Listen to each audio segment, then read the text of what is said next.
sus elementos. En la geografía, muchachos, tenemos uno de los principios que estuvimos viendo la vez anterior, que es el principio de localización. Es uno de los más importantes para la geografía, ya que le permite ubicar en el tiempo y en el espacio los hechos y fenómenos geográficos.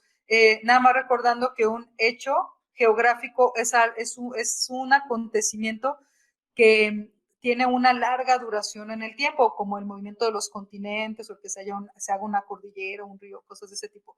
Y un fenómeno geográfico es algo que tiene una duración más pequeña, como un huracán, como una inundación o cosas de ese tipo. Tales son más transitorias. Nada más hay que acordarnos que la medición del tiempo en fenómenos de la naturaleza pues es muy larga, porque el planeta tiene más o menos unos 4.500 millones de años y pues obviamente si algo dura miles de años, pues vamos a decir que es un fenómeno geográfico porque tarda poquito en hacerse comparado con todos los miles de millones de años que tiene el planeta. Entonces nada más ubiquemos eso.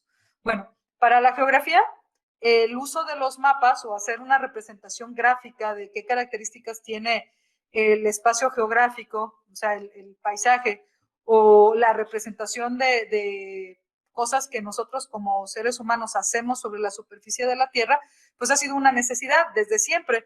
Entonces, buscamos representar en plano o en lo que tengamos algo que sucede en la superficie terrestre. Puede ser desde un camino para llegar del pueblo A al pueblo B, o la forma de una ciudad, o quizá la forma de un río o de una montaña, cosas de ese tipo. Entonces, para eso, pues se desarrollaron los mapas. Entonces, los mapas, muchachos, aquí tenemos un ejemplo, este que está aquí arriba, es una representación gráfica y métrica de una porción de territorio en una superficie bidimensional.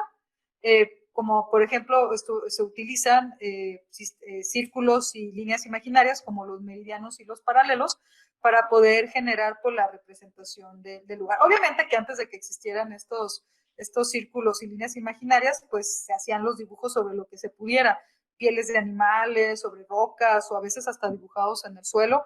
Y cuando ya se pudo, pues se utilizaron papiros, pieles de animales y demás. Obviamente que en la antigüedad los mapas pues no tenían ninguna proporción real sobre el tamaño que tenían en relación al espacio geográfico donde estaban. Entonces, pues han ido evolucionando como lo ha hecho la tecnología que se usa para la elaboración de mapas. En la actualidad, por ejemplo, se utilizan satélites para esto. Es bidimensional, en plano, ¿sabes?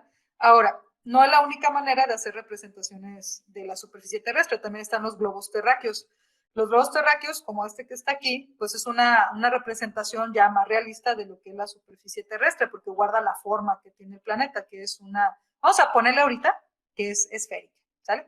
Ya más adelante veremos de que esa no es la forma, pero bueno, es esférica, vamos a ponerla así ahorita, y tiene ventajas y desventajas. Los globos terráqueos nos ayudan a ubicar el eje terrestre, por ejemplo, vemos en esta imagen de globo terráqueo que representa el eje de rotación de la Tierra, tiene aproximadamente 24 grados de inclinación y esto impacta sobre la distribución del calor en el planeta, lo cual afecta el tipo de clima y el tipo de flora y fauna que hay en diferentes partes del planeta.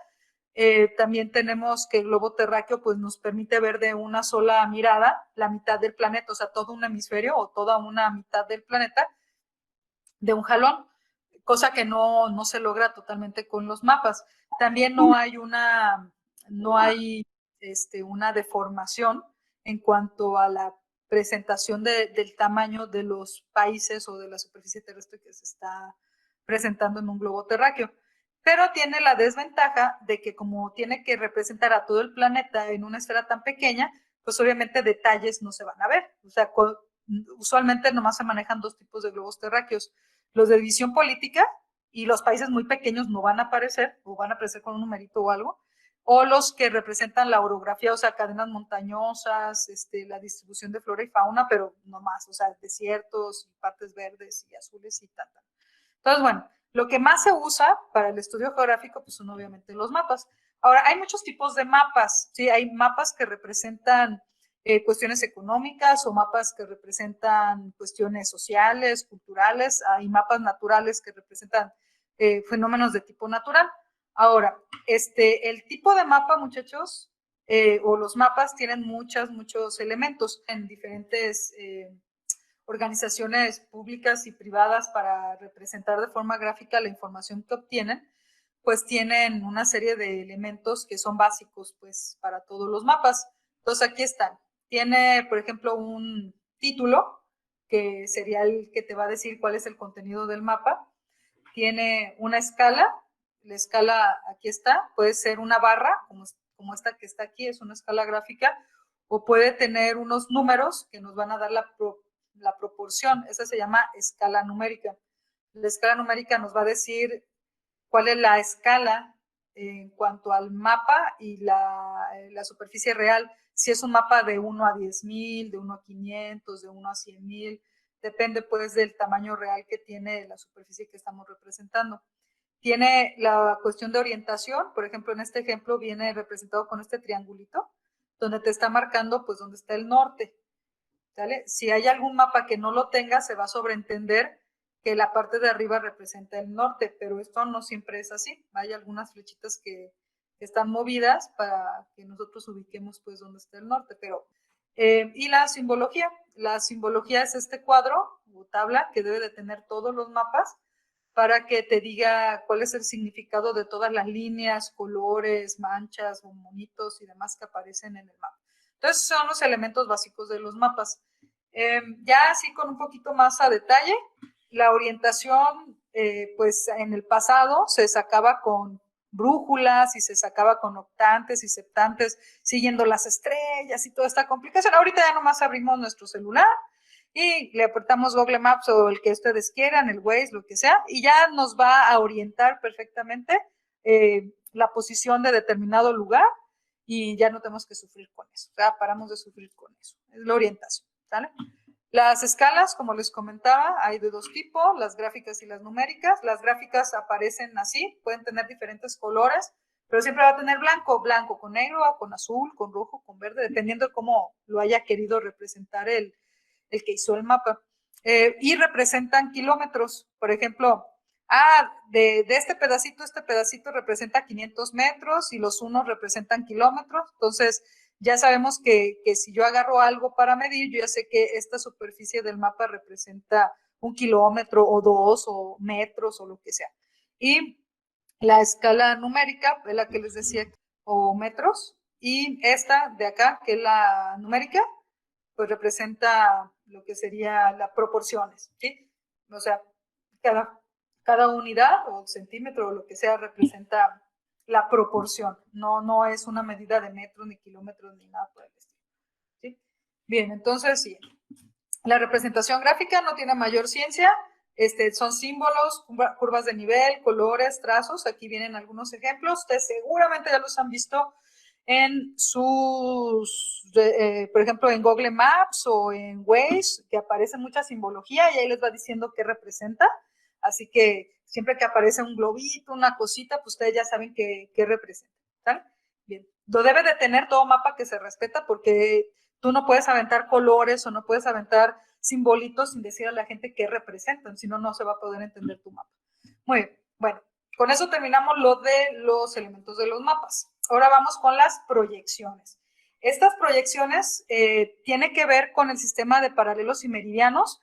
Hagan de cuenta que pues, los paralelos, ya habíamos dicho, son estos círculos que van a partir del ecuador. Habíamos dicho que había 90 paralelos al hemisferio norte y 90 paralelos para el hemisferio sur. Que el ecuador es el paralelo, es el círculo más grande, es el número 0, y de ahí van subiendo los números hasta 90 cuando llegamos al polo, o sea, al polo norte, y van a ser 90 circulitos para el sur, se van haciendo obviamente más chiquitos y el número va aumentando. Por ejemplo, si yo tengo un número 1 o un paralelo 1, 2 o 3, pues está súper pegado al ecuador, ¿sí? Si yo tengo números más grandes, por ejemplo, 80 y tantos, pues ya estoy en la zona cercana al polo, ¿vale? Y los meridianos, habíamos dicho que son 360 en total, partiendo del meridiano de Greenwich, que atraviesa por ahí en Inglaterra, exactamente en el mismo lugar, pero en el otro lado está el meridiano opuesto. El meridiano opuesto es donde se cierra esto, así haciendo como una especie de cierre de círculo. Entonces son 180 para el hemisferio este oriental y 180 para el oeste o el hemisferio occidental. Por ejemplo, todo el continente americano está en el hemisferio occidental. Somos occidentales, por ejemplo, todos los americanos. ¿Vale? Muy bien, entonces, bueno, para poder hacer una proyección, muchachos, es básicamente querer convertir algo que es esférico, que es el planeta, en algo plano, ¿sí? Entonces va a traer una deformación. La tarea de los cartógrafos a lo largo de los siglos es tratar de disminuir la deformación, de convertir algo que es esférico en algo plano. Para eso han hecho varias propuestas de diferentes tipos de proyecciones. La proyección, muchachos, es agarrar el sistema de meridianos y paralelos, poner como una malla encima del planeta, una malla, se le echo, y luego la abro para que quede bidimensional, ¿sale? Entonces, no sé si ubiquemos que esto va a generar pues, deformaciones. Entonces, se ha tratado de solucionar a través de diferentes cartógrafos con el tiempo, obviamente antes de que existiera tecnología como la de los satélites, y pues se hicieron varias propuestas de diferentes tipos de proyección. Estas son las más comunes, la cónica, la cilíndrica y la polar. Y bueno, la proyección de Bond y demás. En su libro van a encontrar ustedes otras proyecciones. Pero estas tres primeras, la cónica, la cilíndrica y la polar, son las más comunes y seguramente ustedes ya la habrán visto en algún otro nivel educativo. La proyección cónica bueno, vamos empezando con la cilíndrica, perdón. La proyección cilíndrica pues viene de agarrar esa malla que puso alrededor del planeta, esa malla de meridianos y paralelos, a tener como vamos a decir, un plano, y luego formar un cilindro donde voy a poner al planeta. Ven, qué bonito, ahí está. Entonces se me hace un cilindro, pero me genera muchas deformaciones. Las proyecciones cilíndricas usualmente lo que me van a provocar o me van a generar son planisferios, ¿sí? Donde se ven todos los continentes, pero genera mucha deformación. Si ustedes se fijan, este monito que tenemos de referencia, lo que está pegado al ecuador, o sea, lo que está pegado en el cilindro que hicimos de paralelos y meridianos, no tiene mayor deformación. Pero si nosotros vemos los que están hacia el norte y el sur, pues vamos a ver que hay una deformación. Uno tiene la parte de arriba más larga y el otro la parte de abajo más larga. Entonces genera deformaciones. Esta proyección es la cilíndrica. La cónica es la más común, muchachos, para hacer los mapas pues lo más exacto posibles. En esta agarramos nuestros paralelos y meridianos que nos hacen un plano y lo formamos un cono que lo ponemos aquí sobre el planeta y ya hacemos la proyección. Nos va a generar este tipo de mapa, o sea, una proyección de forma cónica, pero va a tener mucha deformación, tanto a lo alto como a lo ancho en cuanto a los meridianos y paralelos. Pero es la que más se usa para hacer mapas porque se toma la parte central, se corta y esa es la parte que se usa para los mapas. La parte de arriba se angosta y alarga a nuestro monito de referencia y la parte de abajo lo ensancha y lo hace más chiquito. Entonces hay mucha deformación, mucha. No, es la más común porque la parte del central es muy exacta. Luego la plana guazimutal. Esta es igual, tomo mi conjunto de meridianos y paralelos, lo pongo pues, sobre todo en las zonas polares del planeta, por eso recibe este nombre de plana guazimutal o polar, y se pone sobre la superficie del planeta y me va a generar un mapa de tipo circular. Este mapa circular también va a hacer que los meridianos se vean como líneas que irradian del centro de los lados y los paralelos se vean estos círculos que se van haciendo cada vez más grandes, pero más separados. Es una visión como desde arriba. Aquí lo podemos ver en nuestros monitos de referencia. El centro está bien, pero los otros se hacen más grandes, más largos. Entonces, usualmente estos se usan, como les decía, para representar las zonas polares. Página, ustedes la pueden consultar, es gratuita. Se llama The True Size of, o sea, el verdadero tamaño de. Entonces, si se fijan, aquí nosotros tenemos una representación de un planisferio. Tenemos aquí usualmente esta barra que se ve gigantesca, que es la Antártida, y luego se ve Groenlandia así gigantesco, como lo pueden ver aquí en esta representación. Esto es una proyección cilíndrica, ¿sale? Porque si no, no tendríamos este tipo de mapa. Bueno, es nada más para que nos demos cuenta cómo modifican las proyecciones o cómo alteran la percepción que tenemos del tamaño de los continentes o de los países.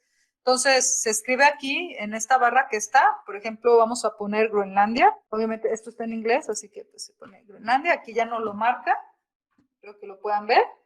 Usualmente tenemos esta idea de que Groenlandia es gigantesco. Entonces, ya habíamos comentado que la parte más exacta de las proyecciones cilíndricas está en el Ecuador.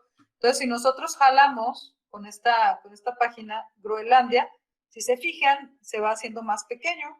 Y si nos lo llevamos hasta el Ecuador, pues vamos a ver que esa isla realmente no es tan grande como nosotros tenemos la idea, ¿sí? Lo mismo sucede con Canadá. Por ejemplo, lo ponemos acá. Nosotros estamos acostumbrados a ver a Canadá pues, en los mapas como un país muy, muy grande, pero sucede lo mismo, como está ya más cerca de las zonas polares, a la hora que lo agarramos y nos lo llevamos a la zona del Ecuador, pues vamos a ver que realmente no es tan grande. Ustedes pueden hacer este ejercicio, sobre todo con todos estos lugares que están más cerca de los polos, por ejemplo, Rusia. Rusia sí es un país muy grande, pero cuando nos lo llevamos a la zona del Ecuador, pues vamos a ver que hasta cambia su forma y su tamaño pues es realmente mucho más pequeño de lo que tenemos. Obviamente los países que están localizados cerca de la zona del Ecuador, pues no se modifican en cuanto a su forma. Bueno, con esto terminamos el tema de los mapas y entramos al tema de las nuevas tecnologías y gráficas. Bien, las nuevas tecnologías, muchachos, tiene que ver con, obviamente, la aparición del desarrollo de la tecnología, por ejemplo, el Internet, los teléfonos inteligentes, las computadoras, todo este tipo de cosas que han venido a ayudar a la geografía de manera muy importante para el procesamiento de la información, de manera más rápida, más eficaz y generar cuestiones de tipo gráfico que permite pues, un mayor y más fácil conocimiento de la información.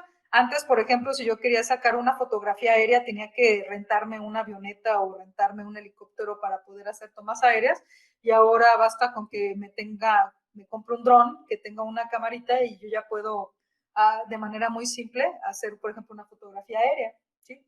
Y esto le sirve a mucha gente porque nosotros usamos los drones, o quien lo haga de forma recreativa, pero, por ejemplo, para el trazado de los linderos de un terreno, por ejemplo, o para hacer una investigación de dónde hay agua o la afectación sobre un terreno de un incendio o cosas de ese tipo, pues los drones son muy útiles. Pues bueno, igual los mapas y demás.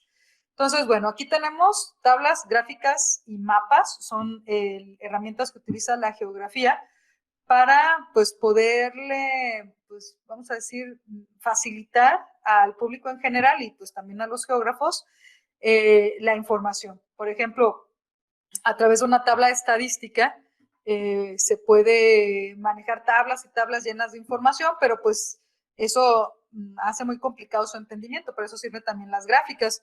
Las gráficas que ustedes ya conocen, de todo tipo, de pastel, ¿cómo se llama? Las de barras, las lineales, etcétera, pues sirven para agarrar toda esta información que está en las tablas estadísticas y convertirlas en algo visual que nos permita entenderlo más fácil. Igual los mapas representan pues un montón de cosas. Por ejemplo, tenemos aquí en el INEGI, vamos a volver a la página anterior, por ejemplo,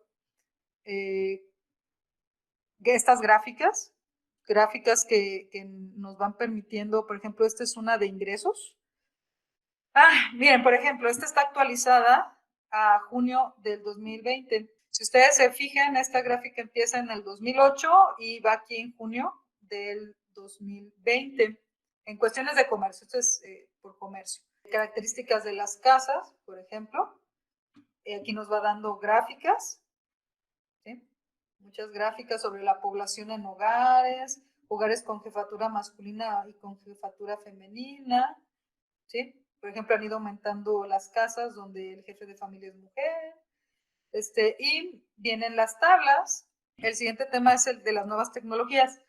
Las nuevas tecnologías como satélites, cámaras 3D, panorámicas, fotos aéreas y la aparición de muchas empresas como Google y muchas otras más que manejan esta información, pues ha permitido que se recabe toda esta información con tecnología y que nos la vendan o que tengamos acceso gratuito a ellas. Este carrito, no sé si lo alcancen a apreciar, es de Google, a lo mejor lo han visto, son los carritos nuevos.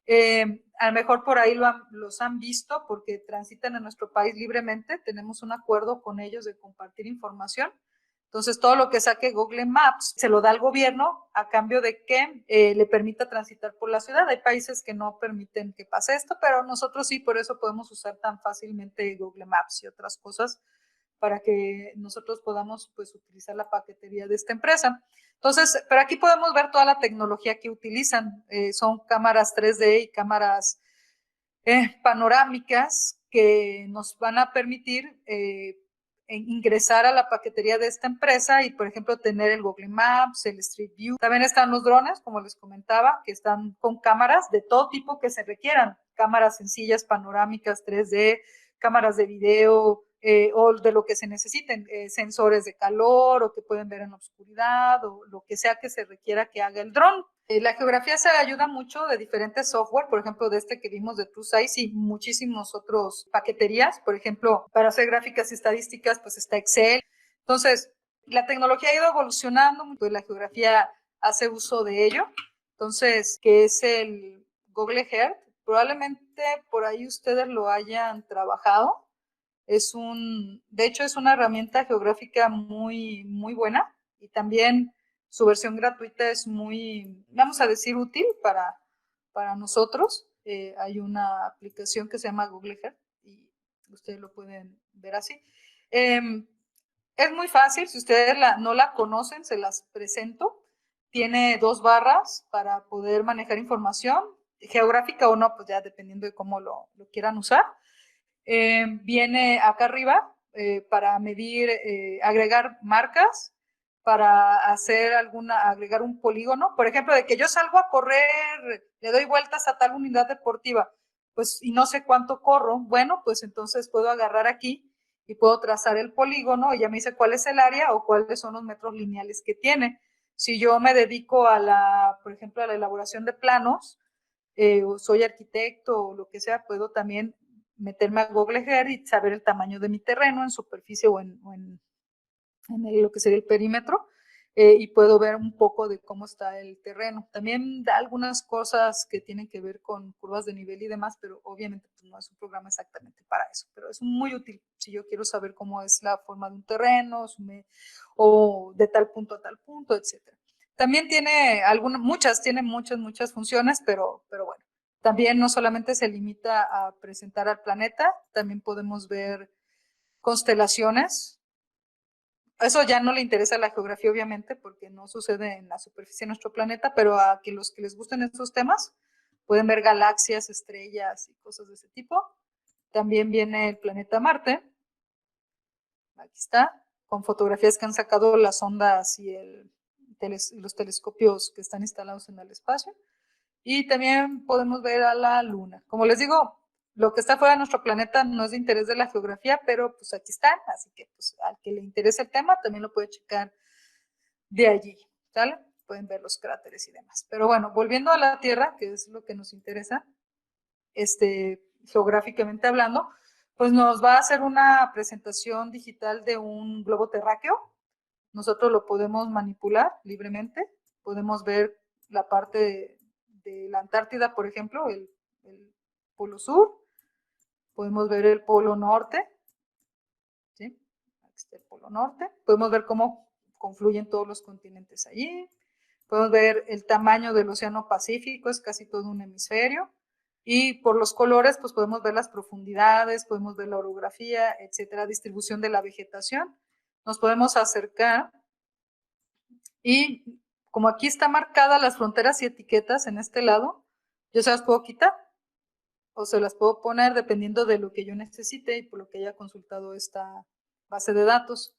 Hay un montón de cosas que yo le puedo poner aquí dependiendo pues de lo que yo esté necesitando, pero bueno, lo puedo manipular con esta manita y a un geógrafo esto le interesa mucho porque, miren, por ejemplo, si yo estoy viendo aquí a nuestro país, pues ya me estoy dando cuenta de cómo es la orografía del país, simplemente con ver la imagen, puedo ver que es un país que tiene mucha vegetación en unas partes y cómo afecta el tener cadenas montañosas. Por ejemplo, está aquí la cadena montañosa de la Sierra Madre Occidental.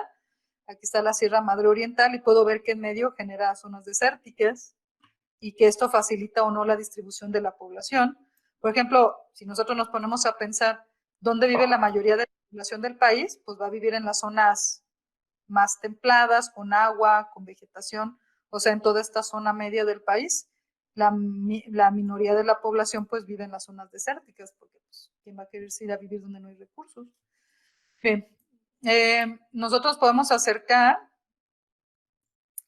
¿sí?, todo lo que queramos y lo que nos da aquí el programa. Y, por ejemplo, ya podemos ver la mancha de la ciudad. Y también podemos ver, por ejemplo, acá. Les digo, esta es una herramienta geográfica, es interesante. Aquí podemos ver cómo, por ejemplo, tenemos algo que impide que la ciudad siga creciendo por este lado, que es el lado norte, noreste de la ciudad. Y pues si alguien vive por allá, pues ubicará que la barranca de Huentitán. Luego tenemos algunos marcadores de longitud, latitud, longitud y la elevación, que son estos numeritos que aparecen abajo. Abajo en la barra de abajo viene grados, minutos, segundos y demás, y es donde está exactamente el cursor. Pero también nos dice la elevación y nos dice pues la altitud a la que estamos viendo esto.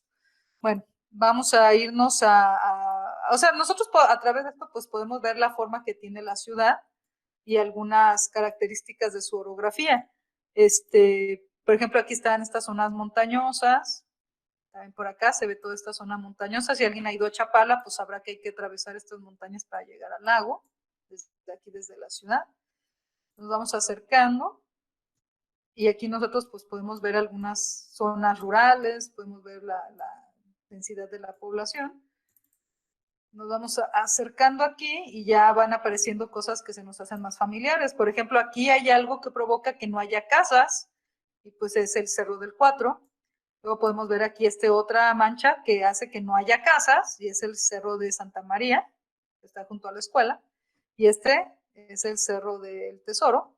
Entonces, si nosotros tenemos esta vista aérea y no conocemos el lugar, pues algo nos está impidiendo que haya construcción, ¿sí? Entonces, bien interesante este programa porque geográficamente nos permite ver cómo están las construcciones. También tiene la posibilidad de irte a suelo, ¿sí? Saca las fotografías y esto permite que ustedes se puedan meter a todas las ciudades donde esto se pueda hacer, ¿sí? Para eso son los carritos que vimos antes, esos carritos con todas las cámaras. Si esto fuera un lugar más interesante, pues me pondría edificios 3D y demás. Pues forma parte de esta paquetería de Google y yo puedo seguir calles, por ejemplo, puedo ver las casas, etc. Hay un par de herramientas más que quisiera que viéramos, nada más pues para que ustedes las exploren en su momento. Está acá arriba, poquito, que es el de del tiempo. Está esta barra, que si yo la recorro hasta acá, me va a sacar las imágenes más viejas que tiene del lugar. Es el historial. La otra es esta barra de aquí. Ustedes pueden poner la ciudad que quieran, por ejemplo, París. Le dan Enter y el sistema los va a mover hacia esa ciudad, y lo que hicimos en la escuela lo podemos hacer aquí. Por ejemplo, está fotografías y todo. Me puedo meter y puedo yo ver aquí, por ejemplo, estas islas allá en París. Aquí está Notre Dame, por ejemplo. Notre Dame se quemó hace unos años, hace un par de años, el año pasado.